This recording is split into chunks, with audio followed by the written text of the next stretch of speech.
I still remember that moment so clearly that sometimes it feels like I'm watching a scene someone secretly spliced into my own life. The second I pushed the door open after a long business trip, the dark house suddenly lit up not to celebrate my birthday, but to deliver a verdict. In the middle of the living room, the wooden table held three things: divorce papers, asset seizure documents, and a tablet playing footage of them quietly moving my belongings out of the house at midnight. Grant invited me to sit as if welcoming a distant guest. My two children stood on either side, phones raised, their forced smiles painful to look at. I signed, no trembling, no questions, and it was my smile unexpectedly calm that startled all three of them. They didn't know. I had heard their entire plan 6 months earlier. I walked out of the living room that day with a composure I didn't even know I was capable of. Slow, steady, my shoulders unmoving, even though my heart throbbed like someone was hammering from inside my chest. But strangely, my footsteps didn't feel like those of someone pushed off a cliff. They felt like the footsteps of someone finally confirming what she had known for a long time. And the moment I closed the door behind me, the broken pieces of memory, the sounds I thought I had abandoned somewhere in all those weary days, came rushing back like water breaking through a dam. I don't remember exactly what I noticed first: the garage door closing too softly on nights Grant claimed he had to check the construction site, or the strange perfume lingering on a shirt he had never worn. But I remember one thing clearly. Everything began with the smart speaker in the kitchen. I used to enjoy the smart home system I installed myself. It let me turn off the lights while kneading dough, play music while cooking breakfast, remind me of appointments without touching my phone. But I never thought a day would come when it would become the witness to a meticulously calculated betrayal. That day, I was standing at the sink, washing a glass with a faded trace of my own lipstick from the night before. The wooden floor beneath my feet was still cold, and the sky outside the window had only just turned pale blue. I was about to turn on the radio like every morning, but instead of the familiar music, the system reported a strange audio signal coming from the downstairs office. "Do you think Hazel suspects anything?" Veronica's voice, warm, rounded, once belonging to a woman I considered a friend. "She won't notice. Hazel always thinks people are as kind as she is," Grant answered. Without a flicker of hesitation, his words hit my ears like metal hitting a cold floor. I remember standing still for a long time. Water from the faucet kept running, each drop hitting the sink as if prolonging the moment I tried to convince myself I misheard. But then the sounds of papers shuffling, a chair dragging, footsteps. All of it told me I hadn't misheard at all. I turned off the water, dried my hands, and walked out of the kitchen. Every step felt light, like I was walking into a stranger's home. Our basement was designed to be soundproof because Grant wanted a private office where he could focus, but since I was the one who set up the system, I knew very well, some sounds still traveled to the kitchen if the speakers were accidentally cross-connected. And that day they connected by accident. I stood at the top of the wooden stairs, afraid to go down. I just leaned against the railing, tilting my head close enough to hear more clearly. "Her shares still haven't been fully transferred," Veronica said. Cold and quick, like a knife sliding across stone. "Nathan is preparing another set of documents. We just need Hazel to sign the divorce first," Grant replied. "I don't want to wait longer. Once everything is legalized, I'll take over as CFO. She's been getting in my way far too long." I put my hand over my mouth, not to stifle a gasp but to stop myself from laughing a strange kind of laugh. I used to think betrayal was something that happened in other people's families, in evening news stories. I never imagined I'd be standing at my own sink, listening to my husband, plotting to erase my place in the life I built with my entire youth. But what chilled me even more was what came next. "Are you sure? I've been investigated before. One small mistake and we lose everything." Veronica's tone shifted lower, sharper. "You're smarter than they are," Grant reassured her. "No one ever found out about your husband's death, and this time will be the same." My whole body froze. I had heard rumors about Veronica's late husband, a heart attack. Too sudden for a man who ran marathons every month. But since it didn't involve me, I let it fade like countless side stories in the business world. Now it wasn't a side story anymore. It was right under my feet. In my house. In a plot aimed at me. But that still wasn't the worst part. 3 days later, once I had calmed down enough, I used my admin access to the company system to check recent files. I thought I'd find a few suspicious transactions or small details to add to the unfolding picture of betrayal. But what I found? The signature. Lucas Montgomery. And right below it on an internal transfer, Madeline Montgomery. I sat frozen in front of the screen for nearly 3 minutes. My eldest son, the one I taught how to read blueprints, how to recognize poor quality concrete, how to treat workers with respect, had signed off on a suspicious transfer worth nearly $200,000. And Madeline, my daughter with the same brown eyes I had when I was young, had logged materials sent to a project the company never approved. I remember the tightness in my chest, not because of the money, but because of the signatures I had taught them when they were little, so they could sign their first birthday cards for their grandfather. Those same signatures were now on documents draining the company. I wanted to blame them, scream.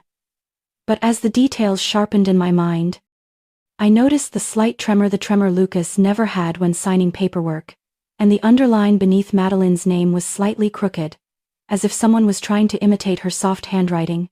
They didn't do it themselves, someone forced them, and I didn't need long to know who. From that day on, I saw everything differently. Grant's eyes no longer held the gaze of a partner of decades. They were the eyes of a man watching a threat who might expose his secrets. Madeline's texts became shorter, as if someone was reading over her shoulder. Lucas rarely came home. When he did, his face was taut, like he was checking the fuse of a bomb he was forced to carry. And Veronica. Every time she saw me at the company, she wore a perfect smile, the kind only worn by someone who knows exactly what will happen to the person standing across from her. And that only made me more certain of one thing. They wanted to erase me from everything. The company, the family, the life. Not because I was useless. Not because I was old. Because I was the only one standing between them and the money they could keep draining, or an unexplainable accident Veronica was far too familiar with. I understood what I had to do. They thought I knew nothing. They thought I was still standing by the sink, washing glasses without realizing they had rewritten my life. From the very first nights I discovered the conspiracy inside the house that once felt like the safest place in the world, I began changing the way I stood in my own life. No longer the wife who endured things to avoid making a scene. No longer the mother who kept believing her children would eventually understand. But a woman who observed quietly, remembered carefully, and connected every detail the way someone assembles a delicate clock. Everything unfolded so quietly that even I, looking back, don't know when I became this calm. The first thing I did on the very morning after hearing the conversation in the basement was create an anonymous bank account. I chose a small bank north of Seattle, where the tellers still greeted people with eye contact instead of, "Please enter your username and password." I deposited a modest amount, just enough to know I had something to hold on to if the world collapsed. Years in construction had taught me one thing. Every structure needs an anchor, whether visible or invisible. The woman at the teller counter, older, with deep creases at the corners of her eyes but still bright pupils, handed me a small envelope containing the card. She leaned forward slightly and asked if I wanted to review the documents. I simply smiled and shook my head. Her voice was soft, yet it felt like she could see past my steady expression. "You look like you're about to start something very important," I answered with one slow breath. Because she was right, I was starting the most important thing in my life, even if I didn't want to. When I returned home, I went straight to my office, where I had spent countless nights adjusting designs and planning dozens of projects. The computer was still on from the night before, its screen cold and unmoving. I began creating a shadow backup of the entire company system. No one knew I was the one who had built the cloud architecture when the company first expanded. With admin access everyone had forgotten I still had, I copied every transaction, contract, internal email. Everything was quietly transferred into a separate, anonymous drive, locked with a password only I would understand, a sentence my mother used to say when I was little, one no one in my current family had ever heard. Data streamed across the screen like an underground river, emails from Veronica, payment orders approved by Grant, altered audit reports, suspicious attachments under Lucas's name.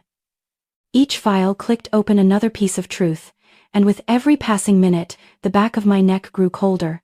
Not because I was shocked, but because everything aligned with what I had been afraid to admit. When I saw a transfer document rerouting funds from the old neighborhood reconstruction project into an art development fund that Madeline had supposedly approved, I stopped.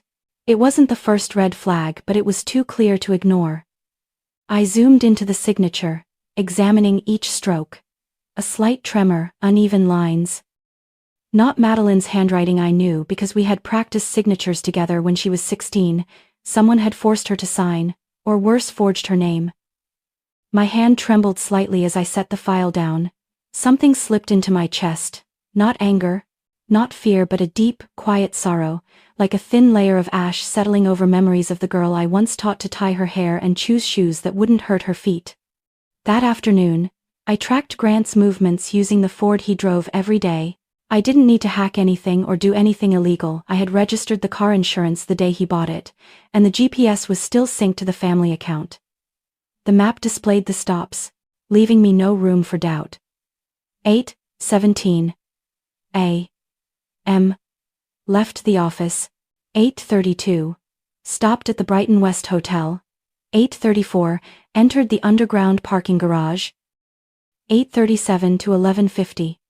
Inactive, the car didn't move at all. It didn't take much imagination to know what he was doing during those 3 hours. I opened the filing cabinet in my office and grabbed the old receipts I kept out of habit, and just as I expected, 3 hotel invoices from the past week matched the exact times and locations the GPS showed. I touched the paper for a long moment. My fingers traced the slanted printed letters, as if touching something that had once been true, once mattered, but was now only a remnant of something long dead. I asked myself, was I hurting more from the betrayal, end quote, or from realizing I had spent years convincing myself that effort would eventually make people kind? That evening, I called the private investigator a former colleague had recommended, a woman named Lila, around 50, with a low, firm voice. I only said 2 sentences. I need someone followed. And she immediately understood what lay behind my tone. Lila didn't ask many questions. She only said, with the kind of woman you're describing, I know where to look. 3 days later, she sent me a set of photos. Veronica standing on a South Side street corner, handing a white envelope to an unfamiliar man. Another shot, taken from far away but clear enough to show a small brown package in his hand before he slipped it into his pocket. The last one, the clearest, showed Veronica inspecting a small glass vial before placing it in her purse. The label below the photo read, Digitalis. I set my hand on the table and held my breath. Digitalis, a toxin that could stop a heart with just a slightly wrong dose. Her late husband's autopsy had once mentioned unexplained cardiac arrest. And now she appeared with that same substance again. I wasn't surprised. Everything was following a chillingly straight line, as if someone had drawn it years ago, and I was only uncovering the markers one by one. One evening, after I finished gathering all the evidence and locking it in the small safe under my bed, Madeline's door opened slightly. She stood in the doorway holding a glass of water. Her eyes red as if she had been crying. Mom, are you still awake? I looked up. She didn't look like my daughter that night. She looked like a small bird with broken feathers, trying to speak without letting anyone hear. I only nodded gently. She walked in and sat beside me. After a few seconds of silence, she asked quietly, her voice trembling like someone standing in a snowstorm. Mom, have you ever felt like you were forced to do something you didn't want to? Just because if you didn't, everything would get worse. Quote. No question could have been clearer, but I knew if I asked directly, she would recoil, defend herself, or worse, be hurt. So I simply placed my hand over hers. Yes, and it has never been the fault of the person being forced. She bit her lip, tears streaming down her cheeks fast, as if she had waited a long time for someone to say that. I didn't ask her anything else. She didn't say anything more. But when she stood up and turned away, I saw her shoulders lift just slightly, as if, in that moment, she realized she still had somewhere to return to, even if the whole world was spinning under someone else's control. When her door closed, I knew the moment had come. I was no longer standing at a crossroads. no longer torn between silence and protecting myself. From the second I saw the first tear fall on my daughter's cheek, I understood that my plan wasn't only to protect myself, but also, the children I once feared had turned their backs on their mother. I didn't sleep that night, not out of fear but because my mind shifted into a different rhythm, the rhythm of calculation, of timing, of placing each piece carefully so that when the moment came, a single touch would send everything crashing down on its own. It had been years since I felt this clear. Maybe because for most of my marriage, I lived by the instincts of someone holding a family together, fixing corners of the house, reminding people of appointments, cleaning up messes others created. But ever since I heard Veronica's voice through the audio system, ever since I saw the trembling signature on a document my daughter would never sign, another part of me had awakened. The part as still and sharp as a black lake at midnight. The part silent, but certain of what needed to be done. The next morning, I left the house earlier than usual. Grant was in the bathroom. Lucas was still asleep, and Madeline, I heard her door open softly, as if she were afraid someone would know she was awake. I left a note on the kitchen counter, something so familiar I had done it for 30 years, so no one would suspect anything. I'm going to check the North Warehouse, I'll be back by noon, but my destination was the office of Olivia Park. She had been my partner on a complicated construction project 11 years ago. At the time, Olivia's company got dragged into a procedural lawsuit, where the opposing side used every trick possible to force her into bankruptcy. I stood by her not because we were friends, but because I knew what it felt like to be cornered. And I also knew what was more valuable than money. Gratitude that people never forget. Olivia's office was on the 7th floor, with glass walls overlooking Lake Union. When I walked in, she was standing with her back to me, reviewing a thick stack of documents. Her black hair was neatly tied up, and her half-rimmed glasses hung low on her nose the way they always did when she was deep in focus. She turned around when she heard the door. Hazel. Her voice and expression carried a hint of surprise, but not the distant kind, more like someone unexpectedly seeing the one person they never imagined they would need at exactly this moment. I need you, I said directly. No circling around. No hiding. Partly because I had no time, partly because Olivia was smart enough to recognize the seriousness in the way I stood upright, slightly leaning, as if holding up a world that might collapse. She set the folder down and gestured toward the chair across from her. Sit, and tell me, I told her. Not everything. I left out the parts that could trigger danger if they reached the wrong ears. But I told her enough, about Veronica, about the suspicious files, about the company payments, about Lucas and Madeline's signatures, about the nights Grant disappeared without reason. Olivia listened for a very long time. When I finished, she didn't ask, "Are you sure?" or "Do you have proof?" or any of the empty questions people ask when they want to doubt you. She asked only one, "Hazel, how far do you want me to help?" I looked up. As far as making sure that if everything collapses, I still have a way out. And if they plan to hurt me, they won't have time. Olivia gave a thin smile and opened her laptop. I owe you a survival once, time to repay it. Leaving Olivia's office, I headed straight to a parking lot near Fremont, where I arranged to meet Aaron Mills. Though we didn't know each other personally, I had enough information from an old colleague in the prosecutor's office to know Aaron was not someone who bent to big names. He was tall and a bit lean, but his eyes were sharp eyes used to seeing through what people tried to hide. When I introduced myself, he gave a small nod and shook my hand, his grip steady, as if saying, "I'm listening, I want to ask you about someone." I said once we sat at the metal table of the small cafe. "What name?" "Veronica Hart." Those 3 words stopped his hand in mid-stir. "I reviewed her husband's case once," he said slowly. "But it closed too fast, too clean, too convenient." I didn't respond. He set the spoon down and looked straight at me. "You want me to find what the police didn't. I want the truth," I said. My voice calm but clear enough for him to understand that truth meant my life, not curiosity. Aaron inhaled lightly. "I'll need a few days. And Hazel, be careful.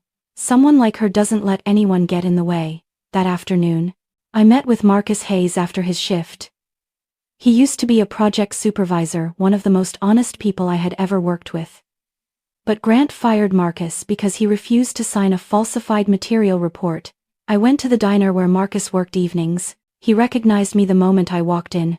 3 years had passed, but those eyes were unmistakable, the eyes of someone wronged, yet trying not to let bitterness make him worse. "I thought you weren't there anymore," Marcus said as we sat down. "I thought so too," I replied softly.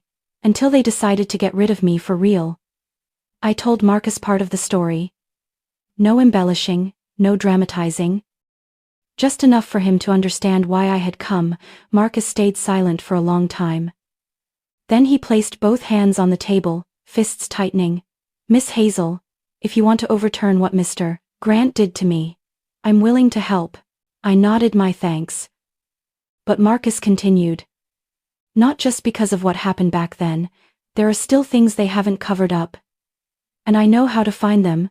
It was the first time in days that I felt a thin ray of light slip through the dark walls inside me.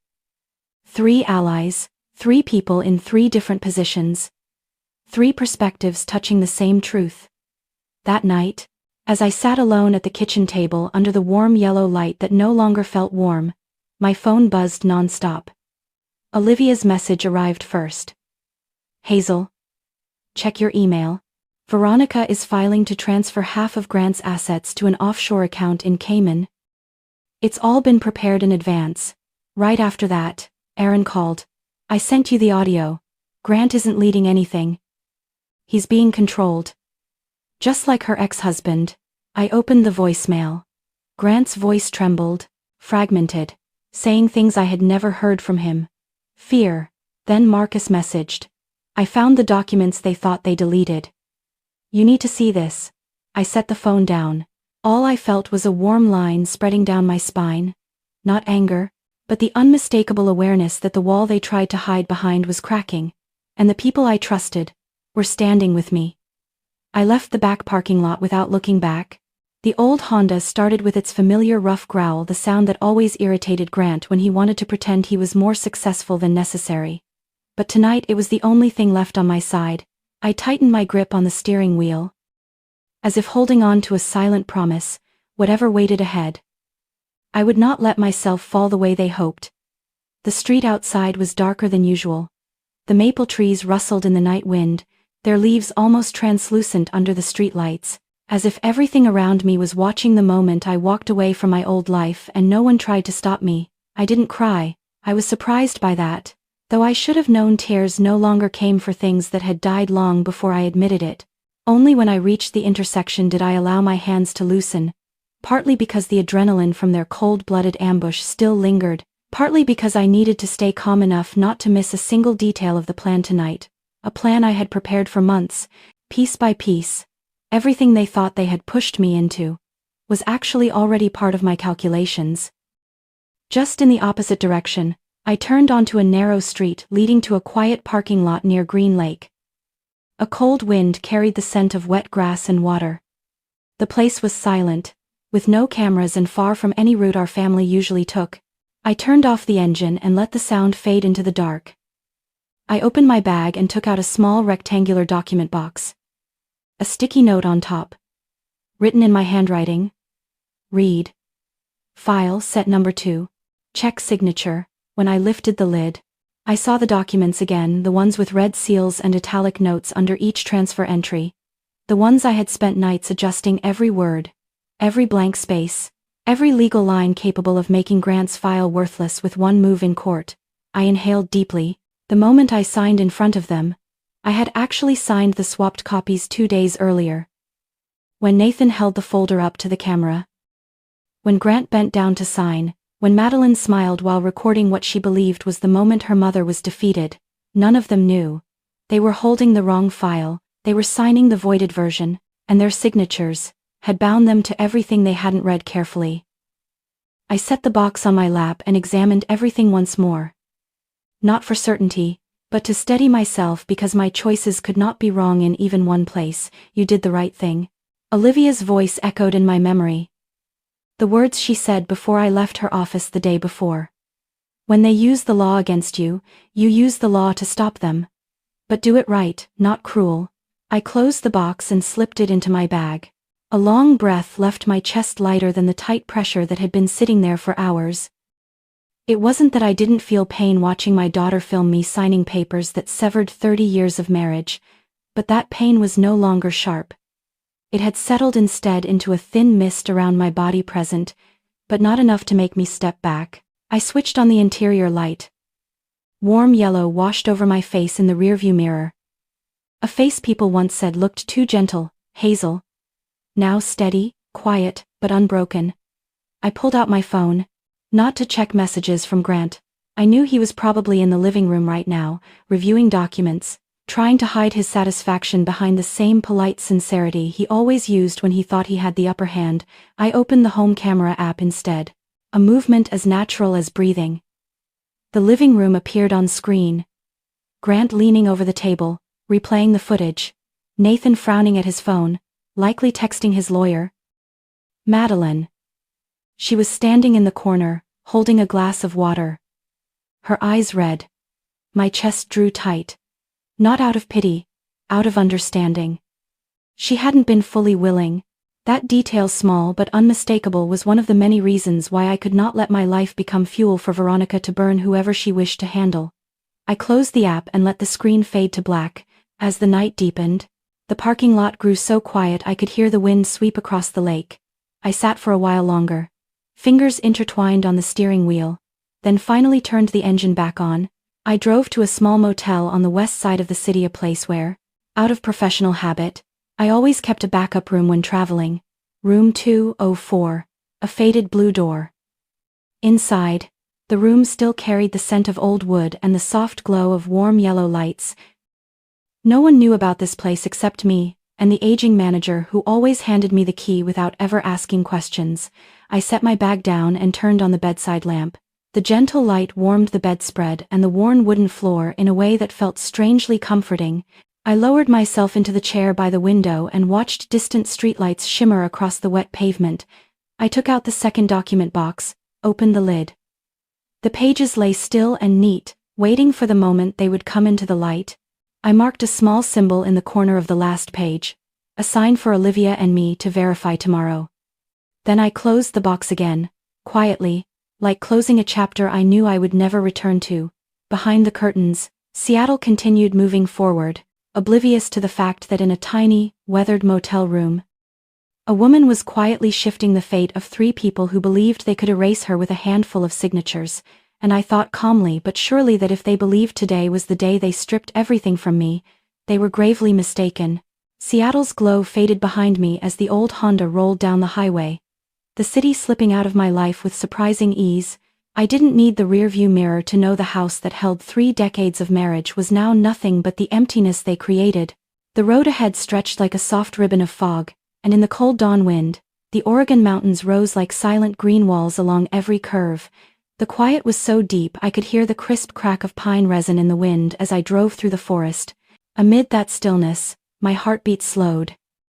As if I had finally found ground to anchor myself after months of bracing through blow after blow. The cabin appeared just as the morning light touched the damp earth. The dark wooden roof, the slanted porch, and the sound of the creek behind the hill unchanged from the first time I came here years ago. No cell signal, no voices. No one knew this place existed except me. When the cabin door opened, the smell of old wood mixed with the faint smoke from the fireplace wrapped around me, warm enough that I closed my eyes for a moment just to release the tension. This wasn't a hideout. This was my trench. A car climbed the rocky path outside. The sound didn't startle me. It simply signaled that my first ally had arrived. The door swung open sharply, in the way Olivia always entered when stressed. Her long hair was tied high, her sharp features softened only by the worry in her eyes. "Hazel, you can't just disappear like that," she said, tossing her coat onto a chair. "The whole city is looking for you, especially Grant." I gave a faint smile and poured another cup of tea. Good. People reveal the most when they panic. Olivia sat across from me, placing both hands on the table. "You're scaring me. Grant is looking for you because Veronica is forcing him to sign a life insurance policy worth $2 million. You understand what that means, right?" "I understand," I said, my voice dropping. And I also know Grant thinks he's being clever, but he doesn't see what's waiting to bite him from behind. Olivia stared at me for a long moment, then exhaled hard. Fine, if you're committed to this, then so am I. The second car arrived slower, as if its driver weighed every foot of road before coming. Aaron Mills stepped in with a thick document bag. His eyes heavy with the weight of secrets he had carried for others, he nodded at Olivia and sat near the fireplace. I brought everything you need, and a few things I'm sure you didn't think of. He laid the papers on the table and opened the first page. Veronica's ex-husband's death report. The amount of digitalis in his blood was nearly 3 times the natural threshold. But the final test results were altered. Exactly 3 days after he died. Number Stan. The fire crackled, casting flickering shadows along the walls. I didn't react right away. A coldness spread from the base of my neck down my spine, not fear, but the sensation of every unanswered suspicion falling neatly into place. And the insurance policy you mentioned. Aaron flipped the page. $2 million. Veronica is the secondary beneficiary after you. Once the divorce is finalized, she becomes the only one. Olivia shook her head. She planned every step. She planned so thoroughly that Grant never noticed. I murmured. He thinks he's controlling everything. Aaron studied me carefully. Hazel. You know what this implies. I placed my hand on the documents, feeling the sharp edge press lightly into my skin. A shadow of sorrow passed through me, not for Grant, but for his blindness. Grant is being controlled, I said. Like a pawn too foolish to realize he'll be removed once he's served his purpose. Olivia opened her laptop, revealing the cash flow diagram of 4 shell companies. Red arrows stretched from each one toward a single offshore account in Cayman. All of it funnels to Veronica, she said. Grant signed transaction approvals without realizing he was legitimizing her entire operation. Aaron added. Her previous husband died right after a major increase in his life insurance policy. Grant is doing the same. The pattern is unmistakable. I looked at the 2 people sitting in that small cabin, neither pitying me, both offering the quiet respect only those who have seen darkness can offer. The fire snapped softly. Wind pressed against the glass, making it tremble, as if the forest itself leaned toward the truth. Finally, I spoke slow and clear. I don't have to do anything. If we stay still, they'll destroy each other. Olivia's eyes widened. Aaron leaned back slightly, his brows knitting as he processed it. I continued. Veronica doesn't want to split the assets. She wants everything. And Grant is too arrogant to see he's standing in the exact spot her previous husband stood. The cabin fell silent, not a frightening silence, but the kind that comes with an undeniable truth. I stood and walked to the window. Outside, darkness draped over the mountain slopes, and the distant lake reflected a thin streak of moonlight like a blade of silver. There's only one thing we have to do, I said without turning around. Make sure that when everything collapses, the innocent ones don't get dragged down with them. Olivia rose and placed a gentle hand on my shoulder. Hazel, if this is the path you choose, I'm walking it with you. So am I, Aaron said, still seated but with a firm tone. And I think you know. The next phase leaves no room for mistakes. I nodded slightly. My hand resting on the cold window frame. In the distance, the Oregon forest rustled in the wind, a dark, familiar kind of music I had grown used to. Seattle was in panic. Grant was lost. Veronica believed she held everything, and I was finally where I needed to be, far enough to observe, close enough to act, and safe enough that no one could touch me again. The Oregon night wind slipped through the window crack, carrying the damp scent of the woods and the whispering sound of pine like endless murmurs. I sat at the wooden table in the center of the cabin. In front of me, 12 thick envelopes, each one containing a fragment of the truth I had painstakingly pieced together over the past 6 months. The warm yellow desk lamp illuminated the final lines I was writing, lines that, once I left this cabin, would no longer be in my hands, yet their power would follow me anywhere. Olivia stood behind me, arms crossed, her eyes lingering on each envelope with the focus of someone who understood exactly how much weight they carried. Hazel, she said softly, if you send all of this tonight, there's no turning back from the storm. No, I answered without looking up. The storm began the moment they placed the divorce papers in front of me. I'm just correcting its direction.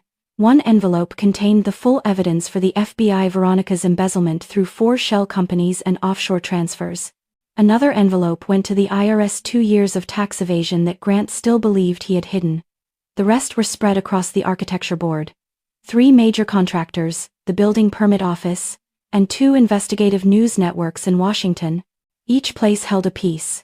When assembled, none of the trio would have any room to deny. I sealed the last envelope just as Aaron's footsteps sounded from the back door. He was on the phone, his voice low but urgent. No. He doesn't know. Leave it as it is until the office signs off. Yes, send it first thing in the morning. He hung up and stepped closer to the table. Everything's ready. The post station in town will take the packages. Before 8 a.m. I already arranged it with the supervisor to make sure no one interferes. Thank you, Aaron. He gave a faint smile and placed another envelope on the table. And this one is the verified copy we're sending separately to Lucas. My hand paused at the sight of my son's name on the paper.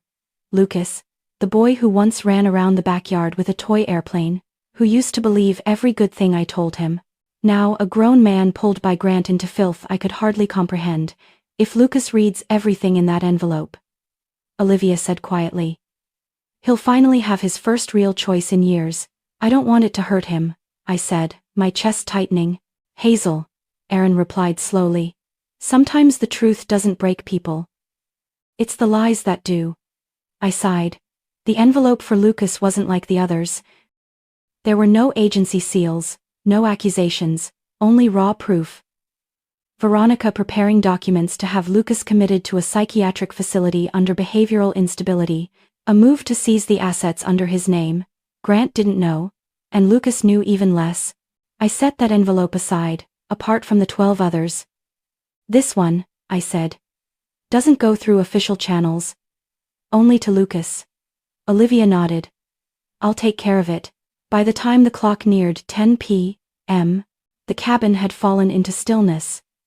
I started clearing the table when the satellite phone on the shelf began to vibrate. Only one person had that number, Madeline, the daughter who had stood beside her brother and father during the ambush, her face cold as she forced a stiff smile while filming me sign each paper they had laid out. But I had never seen malice in her eyes, only fear. And something suffocated beneath it. I picked up the call. Mom. Her voice trembled, barely holding together. Madeline, I said softly. Why are you calling this late? I heard her swallow, then a quick, shaky breath. Mom. I'm sorry. The words came out so fast I thought I misheard. I didn't want to do it. I was scared. Veronica said she'd get me expelled. Said she'd post my old videos online. I was scared.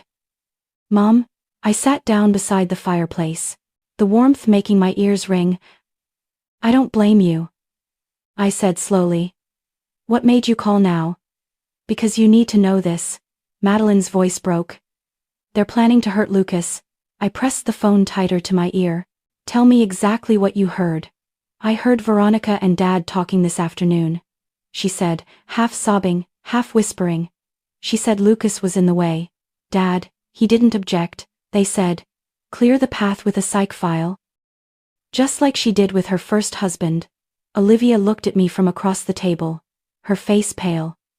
Aaron had stopped writing and lifted his head. Mom. Madeline gasped. I know I don't deserve your trust. But please, help Lucas. Don't help Dad. Don't help her. Just help Lucas. Madeline, I said, keeping my voice calm and low. Where are you now? In my room. At home. I locked the door. But Veronica's here. I can hear her heels in the hallway. Then, even quieter, I'm scared. I closed my eyes, a cold fury crawled down my spine. But my voice stayed soft as air. Listen carefully. Open your window, grab your bag, and go to Mrs. Henderson's next door. Tell her you need to stay the night. Don't pack much, don't draw attention. Mom. If she finds out, she won't. I cut her off, and you have to believe that. Madeline took a long, shaky breath, then whispered. Okay. I ended the call and set the phone on the table. The cabin filled again with the sounds of wind and crackling fire, but the air had thickened heavy, like the sky before a storm. Aaron spoke first. Hazel, we have to move faster. If Veronica thinks Lucas is in the way, she'll eliminate him. Olivia finished sharply. Just like the others. I stood, slowly buttoning my coat. No, that won't happen. Olivia asked. What are you going to do? Protect Lucas, I said. He's my son, but Grant will face what he built himself. Aaron frowned. You're not going to save him. I don't save men who walk into the lion's mouth. I save the child who was never allowed to choose. And when the wind outside shifted, I knew what was coming. A storm strong enough to tear down everything they once believed unshakable. Outside the cabin, dawn had not fully broken, but the air carried a strange tension as if the forest itself was holding its breath. I packed the last envelopes into a waterproof bag, locked it, and handed it to Aaron before he left. I'll hit every location on time, he said, pulling his collar high. Hazel. Once this starts, no one will be able to stop it. Good.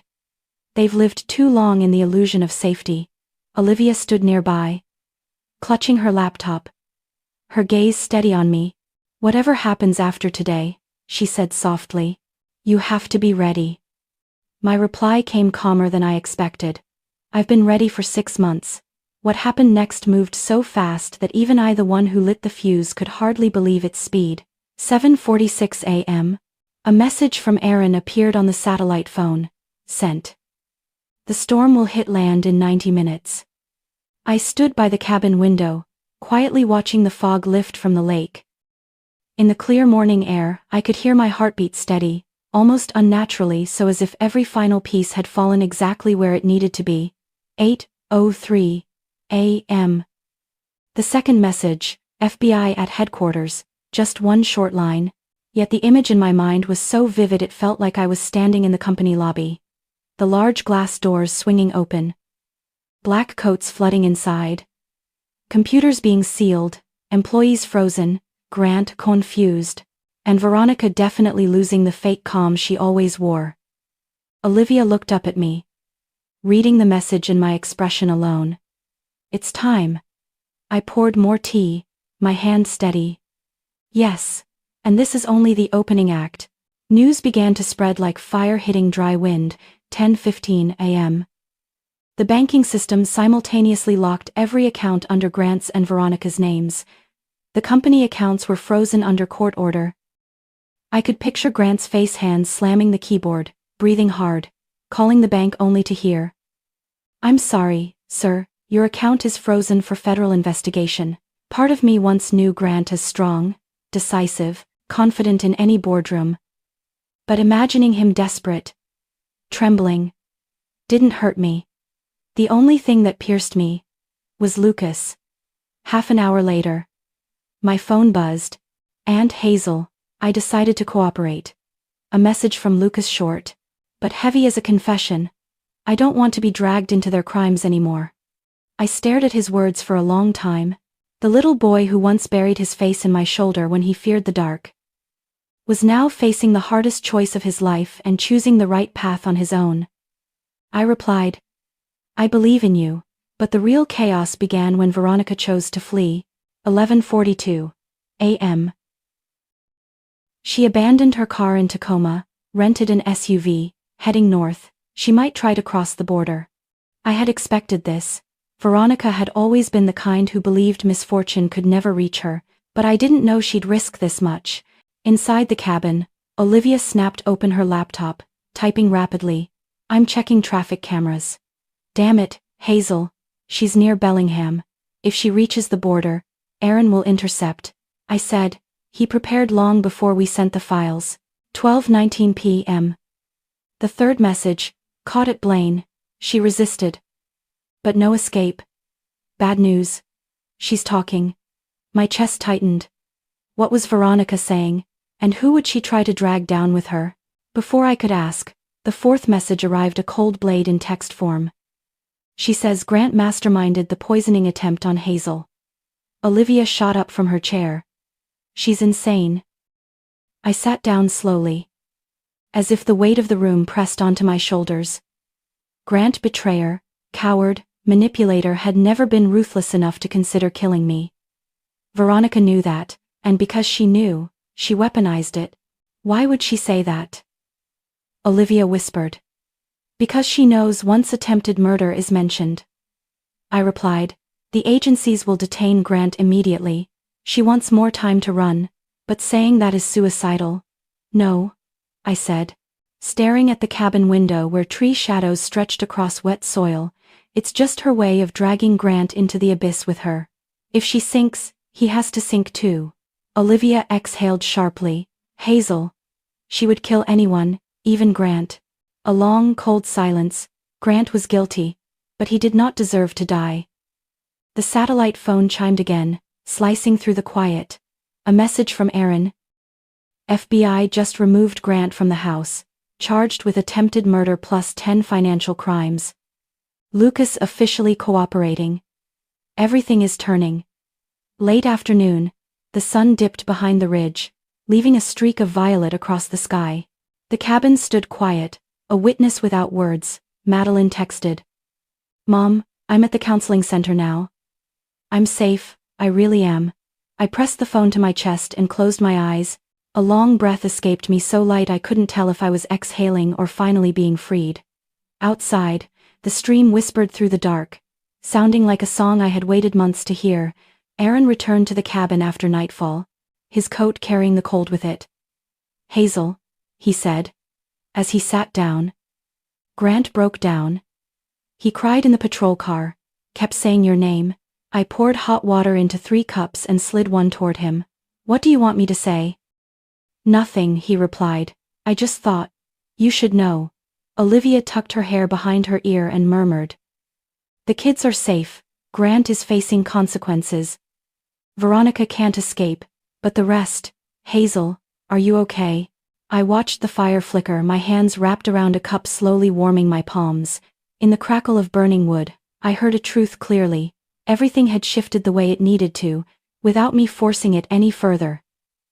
The morning after the storm of headlines, the Oregon woods were still soaked with night moisture. But inside the small cabin, everything felt different. No more fear of being hunted, no more pounding heart, only the quiet of a woman who finally understood the next chapter of her life would not revolve around betrayal, but around herself. Olivia set a car key on the wooden table, her expression softening. Hazel, are you ready? Your new office is set up. I touched the door handle, the cool wood grounding me, pulling me out of months of hiding. Ready, I said. It's time to return. The drive back to Portland wound through forest roads. The mountain peaks in the distance wore thin veils of mist, while I stared out the window feeling lighter than I had in years. Not because everything was resolved, but because I was no longer standing in danger's shadow. Olivia's office was on the 14th floor of a glass building. When the elevator doors opened, I almost forgot what it felt like to step into a professional space without Grant beside me. A young staff member greeted us and led us to the large conference room where the board was waiting. Olivia set a file on the table and introduced me with a rare note of pride in her voice. This is Hazel Turner starting today. She's our new partner. The eyes turned toward me held no pity. No one mentioned my 3-decade marriage ending in betrayal. No one said Grant's name. They saw me only as someone capable. Something I had been denied in my old home for years. I took my seat in the brown leather chair, feeling as if I had finally stepped into the room I should have belonged to long ago. In the weeks that followed, my life shifted sharply. Every morning when I walked into the office, I felt a quiet, indescribable joy, a joy once buried under bills, paperwork, family meetings, and Grant's endless unreasonable demands. I joined major company projects from redeveloping a riverside neighborhood to redesigning an art school in Seattle.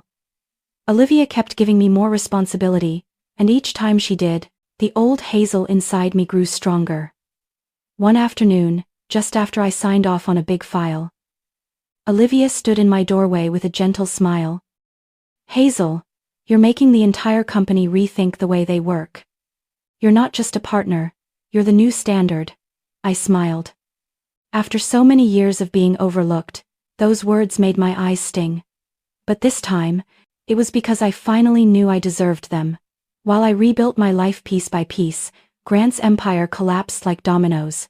Contractors who once swore loyalty to him switched to work with our new firm, fraud-tainted contracts were revoked, former employees refused to return. Even when the temporary board offered double pay, I didn't feel joy. But there was no regret left in me either. I watched it all the way one watches a decayed building crumble under rain, not because I destroyed it, but because the cracks had always been there. Amid all the fallout, what I thought about most were the kids. Lucas reached out to federal investigators to cooperate, no longer letting himself be used. He met me regularly under the psychological supervision schedule Olivia arranged. He still trembled when speaking of the old life. But the panic in his eyes had faded. One afternoon, Lucas stood in front of my office, hands in his pockets, eyes downcast. "Mom, I didn't think you'd want to see me again." "Why not?" I asked. "Because I stood with them. Because I stayed silent." I stepped closer, resting my hand on his shoulder. "Lucas, what matters isn't that you were silent. What matters is that you finally spoke when it counted." He sniffled, wiping his eyes like he used to as a boy. "I don't want to be like Dad." I hugged him softly, just enough for him to know I had forgiven him long ago. Madeline was different. She had endured more than anyone realized. After I brought her to the counseling center, she clung to my hand the same way she did at 7 years old, terrified of visiting the dentist. One night she said, "Mom, if you want, I'll start over anywhere you need me to." I brushed her hair gently. "Not because I need it, sweetheart, because you need a safe place to begin again." And somehow, like a small miracle, both of them chose to stay near me, not out of obligation, but because they believed I was the only anchor left. One morning, the bank called. "Ma'am, your former house is being auctioned after repossession. Would you like to participate?" It took me a few seconds to understand what I'd just heard. That house, the one I moved into as a young wife, where I raised my kids, where holidays, quiet nights, and even petty arguments filled the walls, was now government property. The auction took place on a Friday morning. I sat in the last row, silently watching. There weren't many bidders. They knew the house was tied to an investigation. When the auctioneer opened the bidding, I raised my paddle without hesitation. Only one other person competed, but they dropped out after the third raise, and then I reclaimed my own home. No more Grant, no more wedding photos, no more arguments behind closed doors. Just me and my 2 children standing beside me. When I turned the key again, the house was silent. Dust coated the shelves, curtains hung loose, the kitchen cold as if it had never been used. I walked slowly, touching the old walls, feeling the fragments of a life I'd left behind. Upstairs, my eyes stopped at the wall behind the bedroom, a small raised spot, about the size of a coin, something I'd never noticed before. I placed my hand on it. It felt hollow. I took a small knife from my pocket and pried at the wood. A panel came loose. Inside was a narrow gap, and inside that gap, a USB drive. Small, black, unmarked. So old it was coated in faint dust. In the living room, I plugged the USB into the laptop Olivia had left me. The screen lit up, one single file. I clicked. Grant's voice filled the air, low, tired, hesitant. "No. I can't do that to her. She's not dead. No. I'm not ready yet." Then another voice, female, cold enough to chill blood. "Grant, just a few drops. She'll sleep. Then her heart will stop. No one will suspect a thing." My hand gripped the table edge. Grant's breathing quickened. I need more time." Veronica's voice. "You've had 3 years. I pressed a hand against my chest, trying to steady my breath. The recording ended with the slam of a door, and Veronica's voice, quiet but chillingly clear. "Hazel should have disappeared that year. You were too weak." The laptop closed with a soft click, like confirmation. Grant hadn't just betrayed me this year. He had planned it. 5 years ago, I sat for a long time before the dark screen, feeling no anger, no pain, just a stillness so deep it was almost pure. Truth sometimes comes late, but when it does, it frees you from every question that's haunted you for years. I laid my hand on the table, as if reaching for the woman I used to be, and smiled a smile that no longer trembled. And if you've stayed here, listening to me until this very last moment, thank you.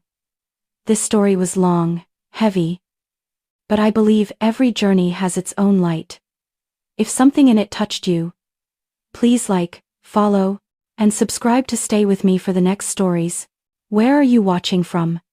And have you ever uncovered a truth so small it changed your whole life?